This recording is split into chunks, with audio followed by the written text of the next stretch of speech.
ननकाना साहब पुलिस गर्दी की आला मिसाल, सहाफ़ी और वकाला भी पुलिस गर्दी का शिकार। ननकाना साहब में पुलिस बेलगाम हो गई, चादर और चारदीवारी का तकद्दस पामाल किया जाने लगा। वकाला और सहाफ़ियों के घरों पर छापे। ननकाना साहब में पुलिस गर्दी की आला मिसाल, स्टेशन हेड सीनियर सहाफ़ी 7 न्यूज़ एहसान इकबाल गुज्जर एडवोकेट के घर पर पुलिस का दावा।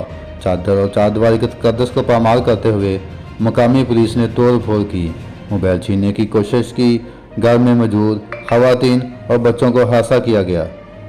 हुकूमत सहाफ़ी और वकाला की इज्जत पामाल करने लगी। स्टेशन हेड 7 न्यूज़ को हरासा करने की कोशिश मौजूद शहरियों के साथ साथ पुलिस गर्दी इंतहाई अफसोसनाक अमल है। हाफिज मोहम्मद नबी कंबो, ननकाना।